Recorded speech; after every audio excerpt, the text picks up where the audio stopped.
बाद Israel Hamas का बारूदी टकराव रुका, लेकिन तुर्की के राष्ट्रपति एर्दोआन को ये बर्दाश्त नहीं हो रहा। नेतन्याहू से दुश्मनी की सनक में एर्दोआन ने फिर से गाजा में बारूदी बिसात बिछा दी है। तुर्की जो चाहता है उसे सुनकर ही पीएम नेतन्याहू भड़क गए हैं, तो वहीं प्रेसिडेंट ट्रंप ने भी हमास की बर्बादी की बात फिर से दोहराई।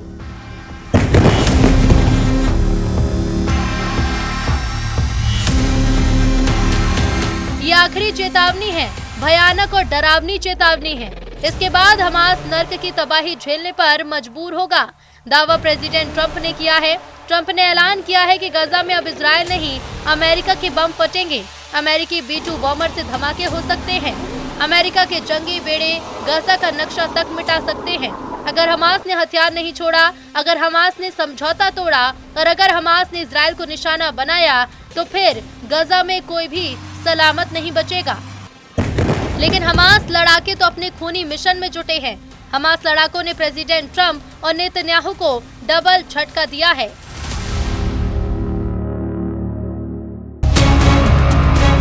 हमास का खूनी नरसंहार देख दहल गए ट्रंप।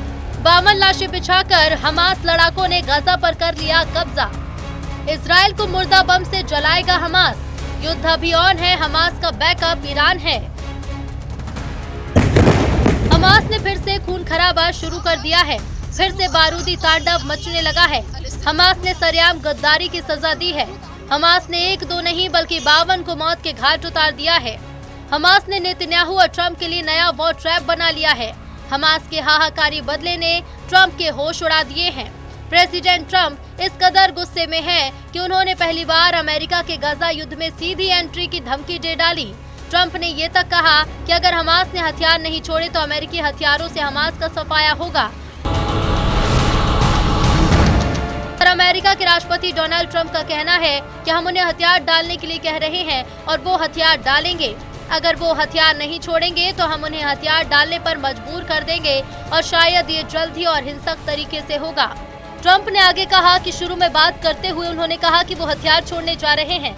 आपको पता होना चाहिए उन्होंने कुछ गिरोहों को खत्म किया जो बहुत बुरे गिरोह थे और उन्होंने उन्हें बाहर निकाला और उन्होंने गिरोह के कई सदस्यों को मार डाला। और ईमानदारी से कहूं तो इससे मुझे ज्यादा परेशानी नहीं हुई। ट्रंप ने हमास का हॉरर वीडियो जब से देखा है उनका दिमाग गर्म हो गया। हमास लड़ाकों ने गाजा पट्टी में गद्दारी का आरोप लगाकर 8 लोगों को सरेआम गोलियों से भून डाला। हमास की खूनी सनक के वीडियोस ने नेतन्याहू की टेंशन को बढ़ा दिया है। वीडियो में हमास लड़ाकों ने 8 लोगों को बुरी तरह पहले पीटा, बाद में इन लोगों की आंखों पर पट्टियां बांधकर सड़क पर घुटनों के बल बिठाकर गोलियों से छलनी कर दिया। ट्रंप ने हमास के कत्लेआम को गाजा में गैंग वॉर का नाम भी दिया है। इजराइल डिफेंस फोर्स के गाजा पट्टी से जाने के बाद से हमास ज्यादा से ज्यादा इलाके पर कब्जे में जुट गया। हमास ने दगमूश कबीले के साथ भिड़ंत में भयानक हमले की। इजरायली मीडिया नेटवर्क की एक रिपोर्ट के मुताबिक हमास लड़ाकों ने दगमूश कबीले के 52 लोगों को मार डाला। हमास के नए हमलों के बाद इजराइल ने आरोप लगाया कि लड़ाका ग्रुप युद्ध विराम समझौते की शर्तों का उल्लंघन शुरू कर चुका है। हमास ने इजराइल बंधकों के शवों में धोखाधड़ी की है। गाजा पीस प्लान के तहत हमास ने इजराइल को 4 मृत बंधकों के शव लौटाए थे।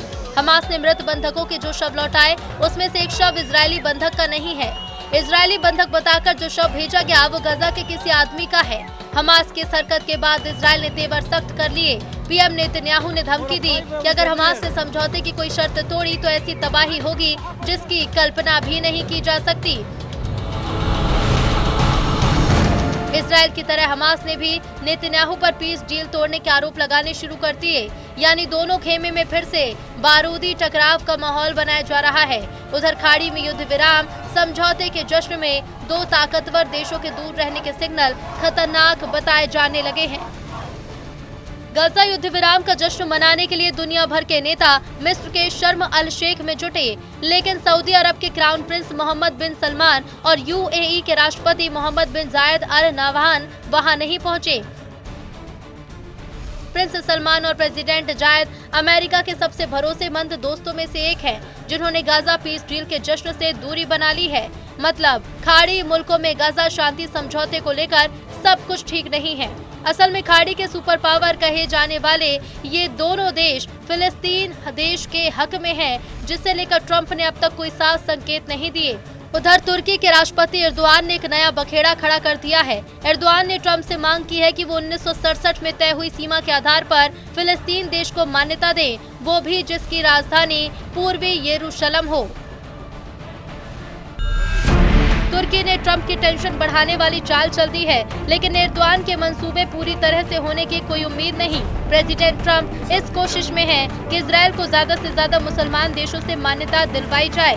ट्रंप ने इजरायल की संसद में दिए भाषण में ईरान को भी ऑफर दिया। ट्रंप ने कहा कि अगर ईरान इजरायल को मान्यता देता है और आतंकवाद खत्म करता है तो उससे डील मुमकिन है।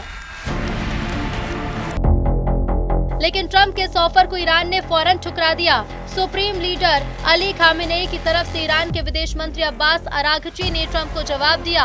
अरागची ने कहा कि वो इजरायल को कभी स्वीकार नहीं करने वाले।